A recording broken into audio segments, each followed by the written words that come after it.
Bienvenidos, bienvenidas, a un episodio más de la Cámara del Miedo.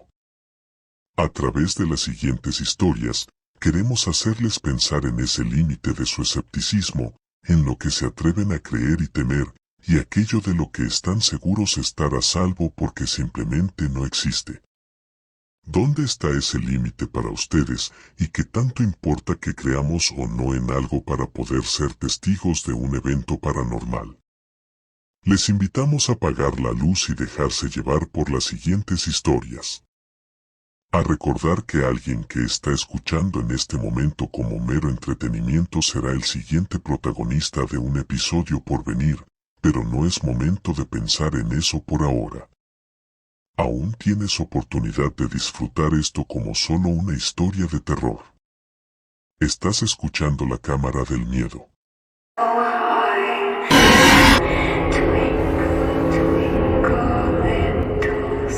Hay una historia, algo que yo siempre consideré una leyenda urbana, más que de mi barrio, de mi familia, y que casi había pasado desapercibida en mi memoria desde entonces. Después de la muerte de mis padres, de que mis hermanos mayores se fueran de aquí, supongo que jamás se volvió a compartir, que nadie la contó, al menos a mi familia. Yo prácticamente la había olvidado por completo. Ahora yo soy el que vive en la casa donde crecí, me la heredaron a mí, y aquí me ha tocado formar mi familia, criar a mi hija. El barrio ha cambiado mucho, en serio. Si alguna vez volvieran mis hermanos de Estados Unidos, yo creo que ni lo reconocerían. Pero somos felices aquí. Ahora hay que cuidarnos de esa delincuencia que prácticamente no existía hace 35 o 40 años, pero somos felices. Mi hija tiene 16 años, recién empezó a tener novio. Bueno, recién nos lo ha compartido. Su novio es un buen muchacho, Julián, muy aficionado al fútbol. Por eso, no me desagrada tanto que siempre ande por aquí los fines de semana. Por primera vez desde que era niño, tengo a alguien con quien ver los partidos. Él le va al América, yo al Cruz Azul, pero más que nada somos aficionados a este deporte. Así que nos llevamos bien y sí me parece buen muchacho, a pesar de que le vaya al América. A mí siempre me faltó un hijo, supongo, y él perdió a su papá 2 años atrás. Una buena fórmula para que nos llevemos bien, supongo. Hace poco él tuvo un partido, un torneo de fútbol rápido en unas canchas que están no muy lejos de aquí, subiendo la colonia. Era organizado por los barrios, así que terminaría ya bastante noche. Me dijo Julián que fuera a verlo si tenía oportunidad, pero la verdad es que me ocupé todo aquel sábado. Por ahí de las 9, recuerdo que le pregunté a mi hija si tenía noticias de cómo le había ido. Me dijo que habían perdido en semifinales, pero Julián y un amigo se quedarían en las canchas para ver la final a las 10, iba a empezar. Es lo único que le había dicho Julián por mensaje.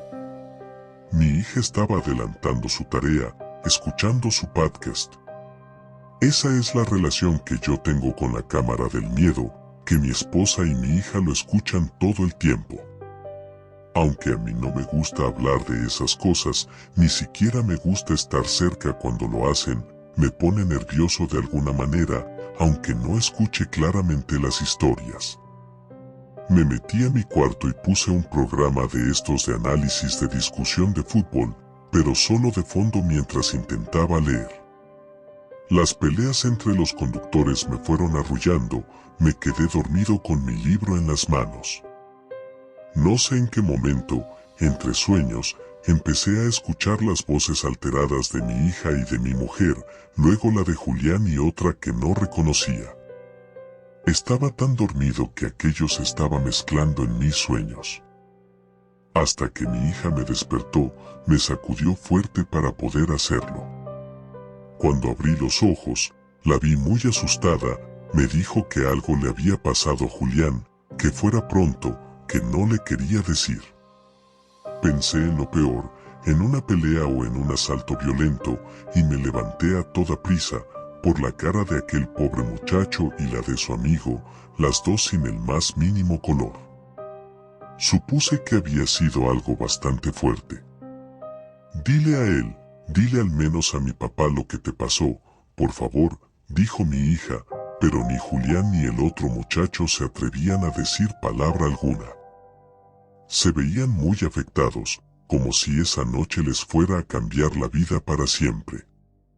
Solo dijeron que ya se tenían que ir, que perdón por haber llegado así, pero no sabían qué hacer, a dónde más dirigirse. Que ya se irían a casa y que seguramente estaban preocupados por ellos. Yo me puse los zapatos y les dije que yo los iba a llevar en mi coche, que no se preocuparan. Y ellos resistieron solo un poco, como por obligación. En el fondo, creo que deseaban ya no caminar. Mi hija quería ir, pero le dije que no, que intentaría que me contaran lo que les había ocurrido. En cuanto subimos al coche, como si fuera una señal, los dos muchachos empezaron a llorar. De alguna forma, se habían aguantado todo ese sentimiento por la pena de llorar frente a mi esposa y mi hija. Cuando pudieron calmarse, me contaron lo que había ocurrido.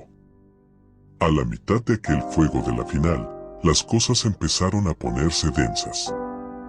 Primero, las gradas estaban llenas de público casual de familias, pero luego empezaron a llegar muchachos de apariencia peligrosa, amigos de uno de los equipos que jugaba. Mientras tanto, del otro lado de las canchas, se empezaron a ver acercándose otro grupo de personas. Al parecer, un equipo que había perdido en las semifinales. Eran, según se enteraron, pandillas rivales, y se notaba que algo estaba a punto de pasar.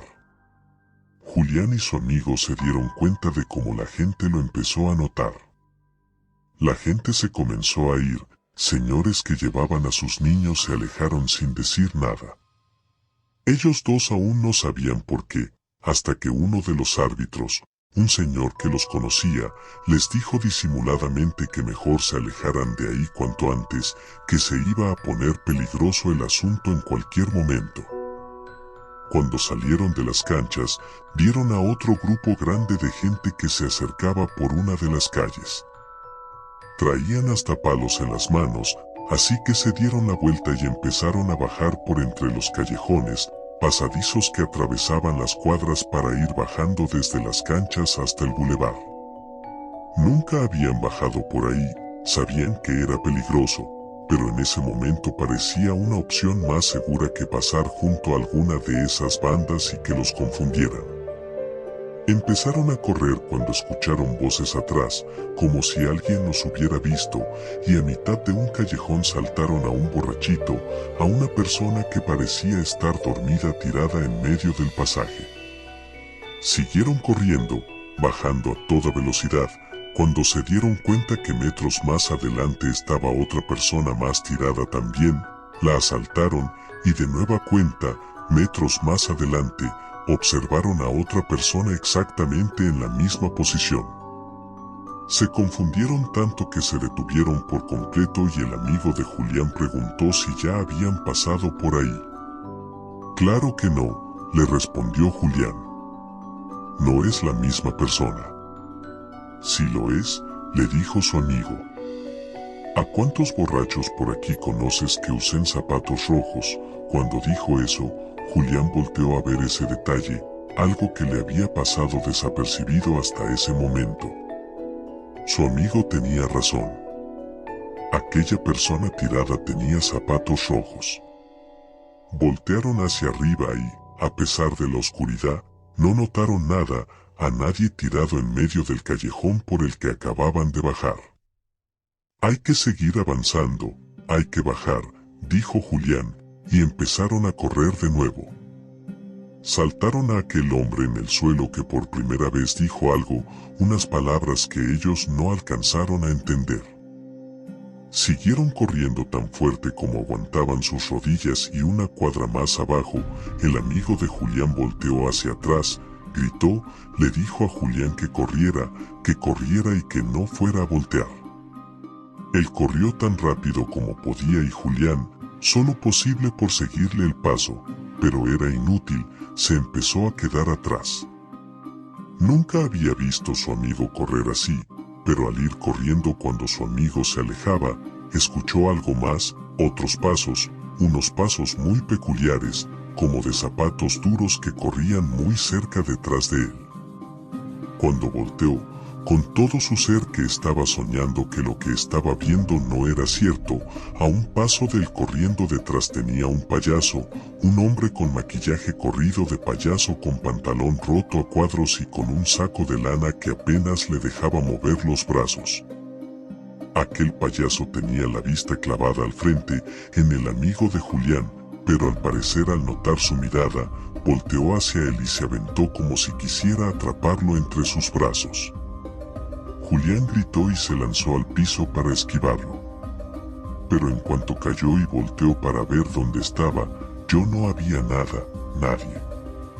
Se levantó y siguió corriendo y su amigo le gritaba desde abajo, ya muy lejos, que no dejara de correr, que venía detrás de él. Julián volteó y vio de nuevo aquel hombre, aquel payaso, corriendo hacia él, pero muchos metros atrás, como donde lo habían saltado por última vez.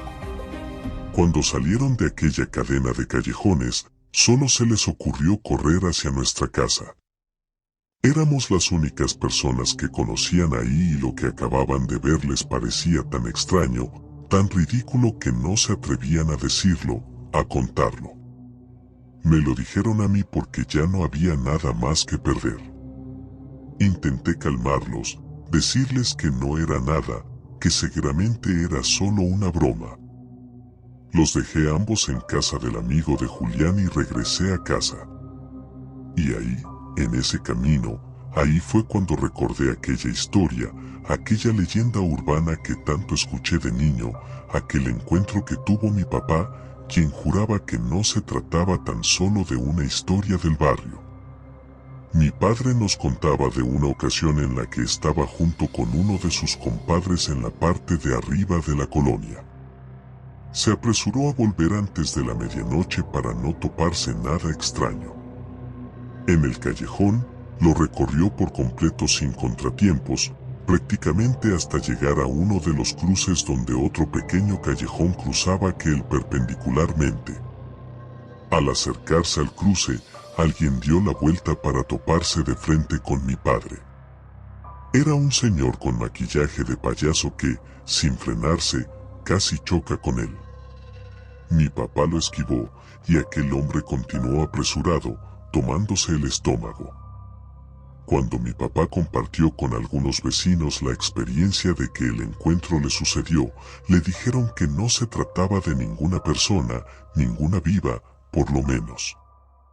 Le contaron entonces la historia de aquel pobre hombre que se dedicaba a trabajar como un payaso y haciendo trucos de magia en la calle por algunas monedas.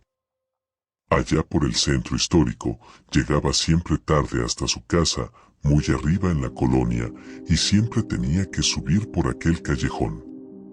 Una noche, después de una jornada buena cuando le vino muy bien en su largo día de trabajo, volvía a casa cuando se topó con unos maleantes de aquel lugar.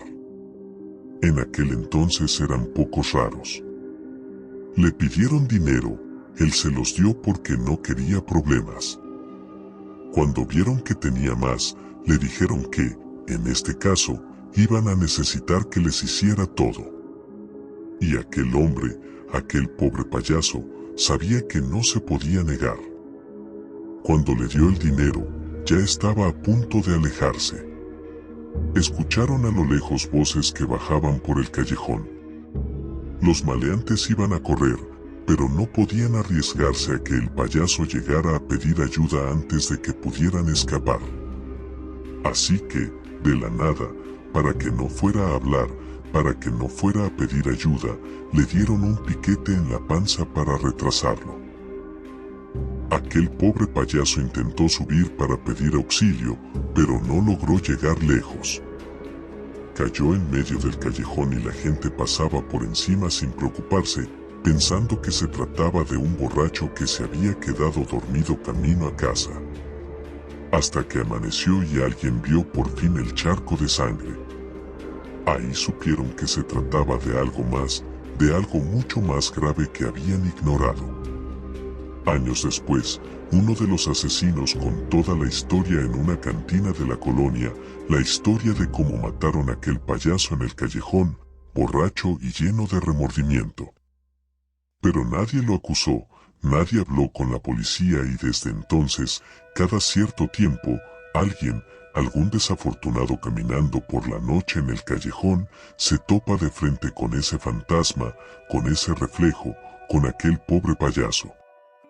Al menos, esa es la historia que mi padre me contó, una historia olvidada, una leyenda que solo escuché de él y en la familia, nunca.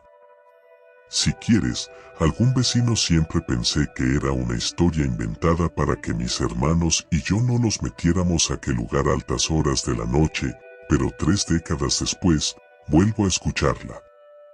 3 décadas después, creo por fin en aquel encuentro de mi papá. Gracias a ustedes por escuchar mi historia, comunidad.